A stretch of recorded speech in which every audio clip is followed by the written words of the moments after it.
Welcome to Nirmal Sir Academy. Your success is our mission.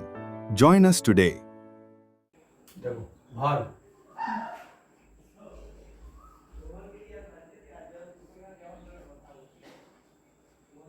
Class 7 তাই তো ভার্বটা কি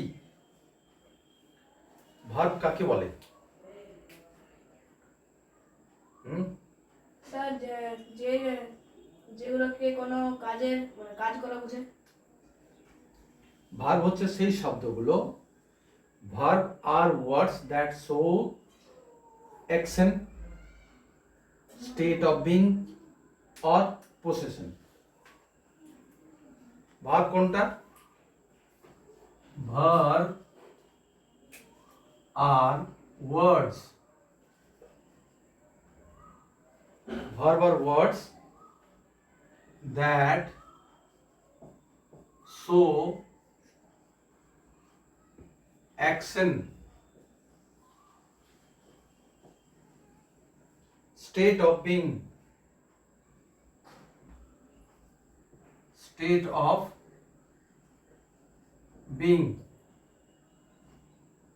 and or possession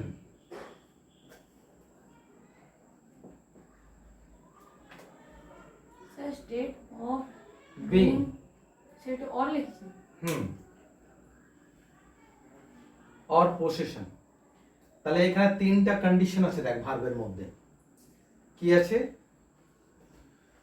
একটা হচ্ছে ভার্ব হচ্ছে সেই ওয়ার্ডগুলো কোন ওয়ার্ড যেটাতে কি হবে অ্যাকশন বোঝাবে অ্যাকশন বলতে যে কোনো কাজ যেমন আমরা এখন পড়াশোনা করছি তাই না উই আর স্টাডিং নাও এখন আমরা পড়াশোনা করছি তাহলে আমরা কোনো একটা কাজ করছি তো সেটাকে বোঝাচ্ছে অ্যাকশন ঠিক আছে স্টেট অফ বিং যদি আমি বলি I am a teacher you are students he is a good boy he is very strong এই যে হওয়া স্টেট অফ বিং বলতে কি বোঝাচ্ছে হওয়া আমি হই সে হয় তারা হয় ঠিক আছে এটা হচ্ছে স্টেট অফ বিং আর কি বোঝায় পসেশন পসেশন মানে কি পসেশন মানে হচ্ছে which is belongs to me that is belongs to you সেটা পসেশন মানে আমার আছে I have a white board তাহলে আমার আছে মানে কি আমার পসেশনে আছে আমার অধিকারে আছে I am the honour of it এটা হচ্ছে পসেশন তাহলে ভার্বের তিনটা কন্ডিশন আমরা পেলাম কি ভার্ব কি বোঝাবে কাজ অ্যাকশন বোঝাবে ভার্ব বোঝাবে স্টেট অফ বিং আর ভার্ব বোঝাবে পসেশন। পসেশন ভার্ব ক্লিয়ার হয়ে গেল যদি एग्जांपल আমি দিয়ে দিই এই তিনটারই যদি एग्जांपल দিয়ে দিই নাম্বার 1 উই আর স্টাডিং এটা কি হয়ে গেল ভার্ব অ্যাকশন হয়ে গেল স্যার স্টার্টিংটা ঠিক আছে আমরা এখন একটা কাজ করছি কি কাজ করছি আমরা পড়াশোনা করছি ঠিক আছে এটা হয়ে গেল অ্যাকশন দ্বিতীয় নম্বরে আমরা যে স্টেট অফ বিং বলি হি is a very good student তাহলে এটা কি হয়ে গেল স্টেট অফ বিং ঠিক 3 নম্বরে एग्जांपल কি বোঝাবো পসেশন আমি যদি বলি I have a white board তাহলে এটা কি বোঝালো পসেশন এটা পসেশন বোঝালো ক্লিয়ার হলো এই জিনিসটা এবারে আমরা ভার্বকে প্রথমে জেনে নেব। ভার্বের অনেকগুলো ভাগ আছে। আজকে আমরা ভার্বের দুটো ভাগ জানব। ঠিক, একটা হচ্ছে, এক নম্বর হচ্ছে ট্রান্সিটিভ ভার্ব। ট্রান্সিটিভ বা এটাকে ট্রানজিটিভ ভার্ব বলা হয়। ঠিক আছে, প্রনাউন্সিয়েশন অনেকে ট্রান্সিটিভ করে, কেউ কেউ করে ট্রানজিটিভ। ঠিক, এটা ট্রানজিটিভ ভার্ব। কোনগুলো ট্রানজিটিভ ভার্ব? সেই ভার্বগুলো যে ভার্বগুলো অবজেক্ট নেয়। ঠিক, অর্থাৎ যে ভার্বের অবজেক্ট থাকে সেই ভার্বটাকে আমরা বলবো ট্রানজিটিভ ভার্ব। ঠিক আছে, তাহলে ভার্ব কোনটা হবে? যে some verbs require object। কেন?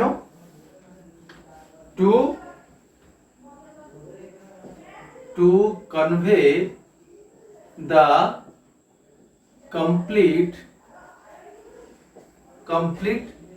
meaning।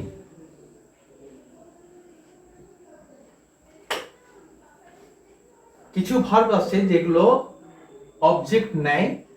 কেন? কমপ্লিট মিনিং বা কমপ্লিট সেন্সটাকে বোঝানোর জন্য সেই ভার্বগুলোকে আমরা ট্রানজিটিভ ভার্ব বলবো, তাই না? এক্সাম্পল কি দিতে পারি আমরা?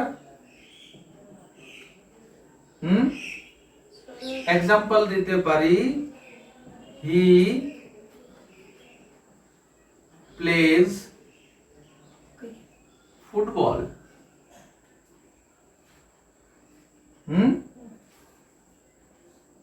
দু নম্বরে দিতে পারি এক্সাম্পল, সেটা হচ্ছে কি,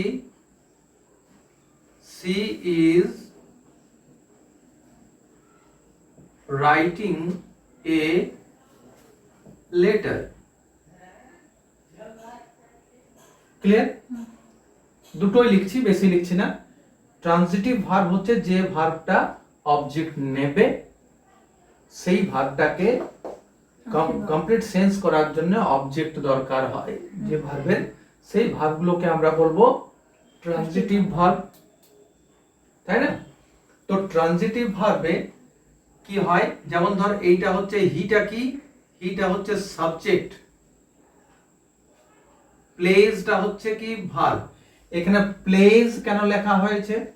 এটা টেন্স আমি বুঝিয়েছি আগে, যে যখন এটা সিম্পল প্রেজেন্ট টেন্স হয় বা প্রেজেন্ট ইনডেফিনাইট টেন্সে কি হয়, সাবজেক্ট যদি থার্ড পারসন সিঙ্গুলার নাম্বার হয় তখন ভার্বের সাথে এস বা ইএস যোগ হয়।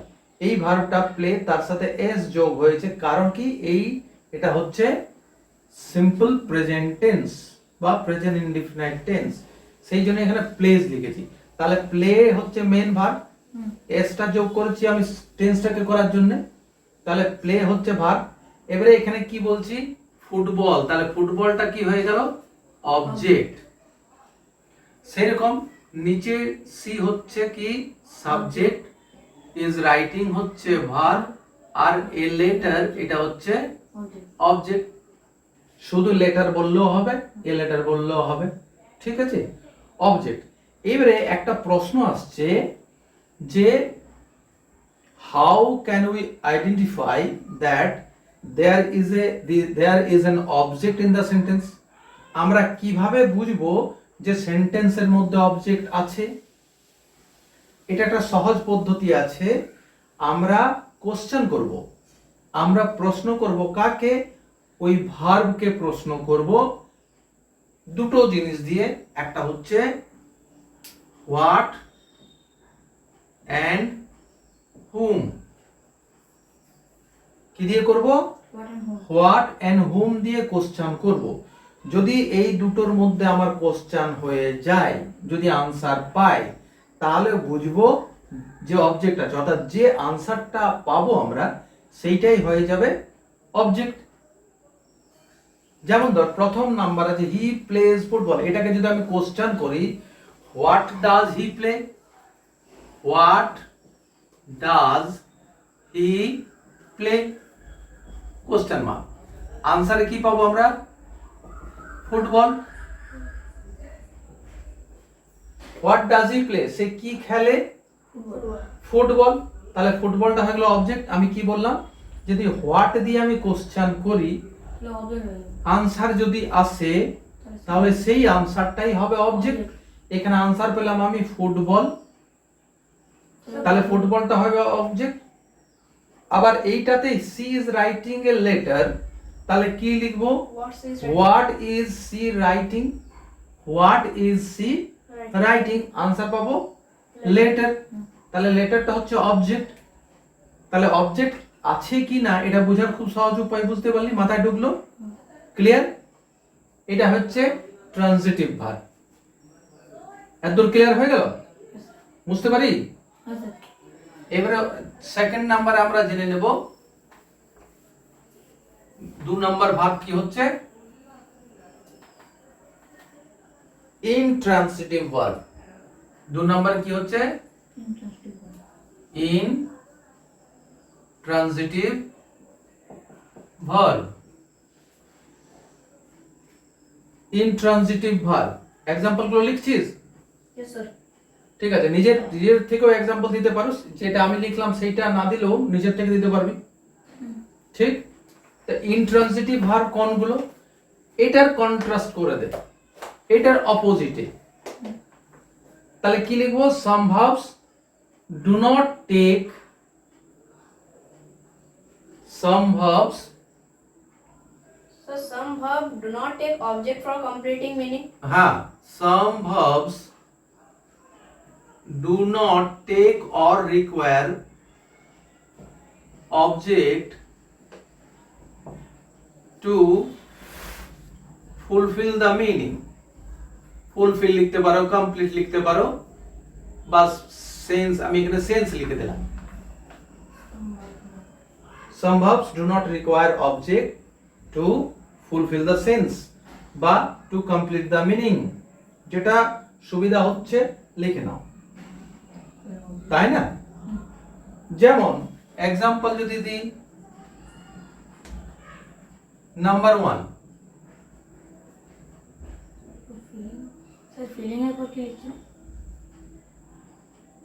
Same. টু ফুলফিল, ওকে। টু ফুলফিল আমি লিখেছি sense, two fulfil the sense. তুই এখানে টু কমপ্লিট দ্য মিনিং লিখতে পারিস, টু ফুলফিল দ্য মিনিং লিখতে পারিস। ঠিক আছে? তা এক্সাম্পল 1 নাম্বার দেব যে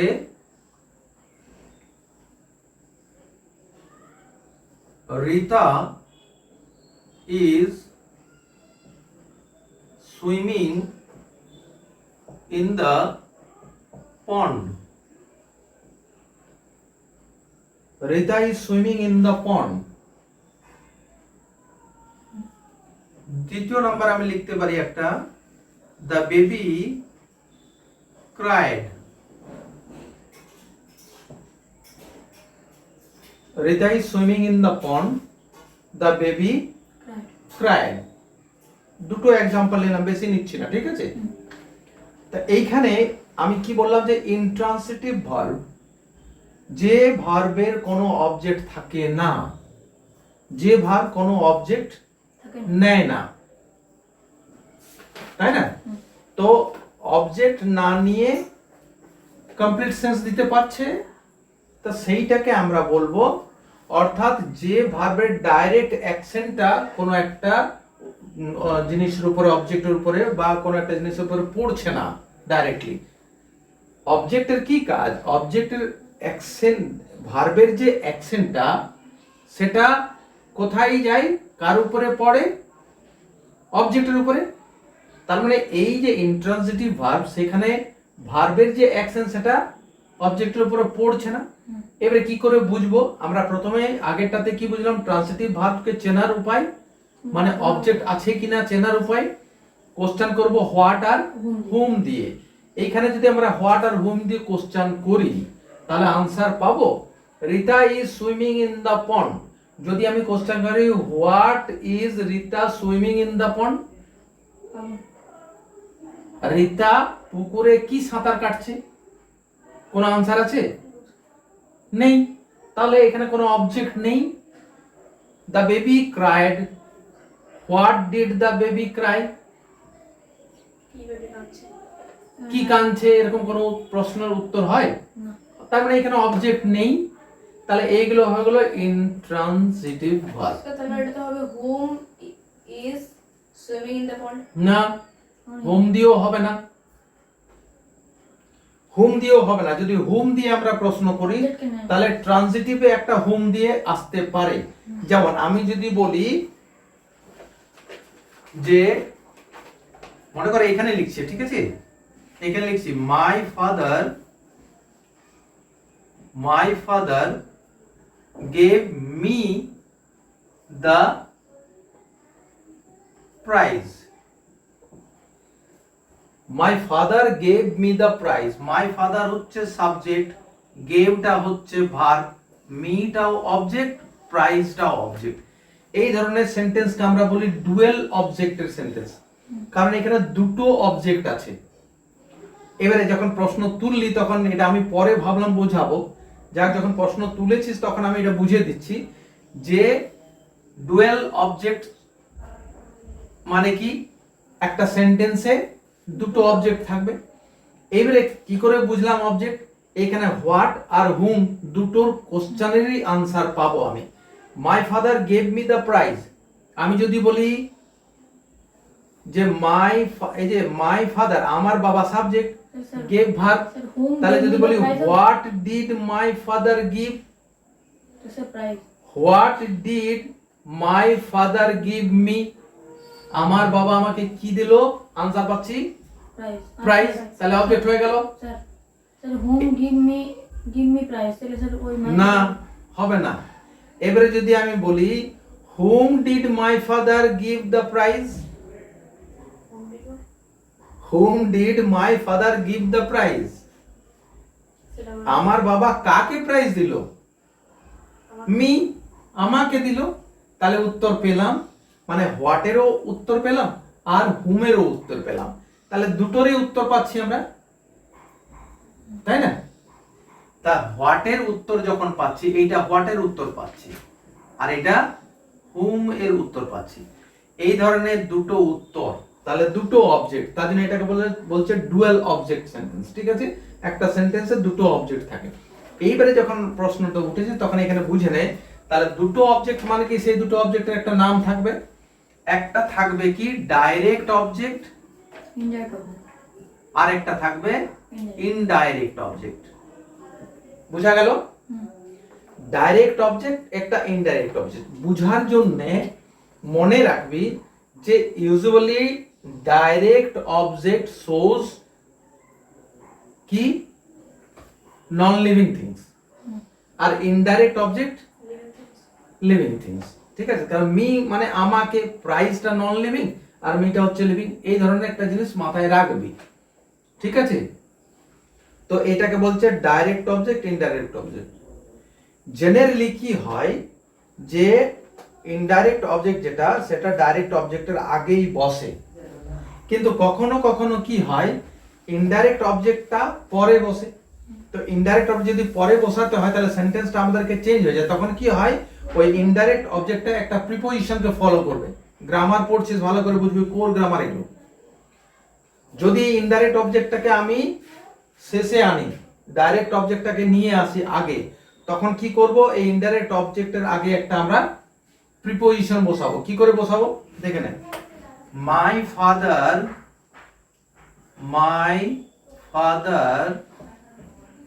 গেভ দ্য প্রাইজ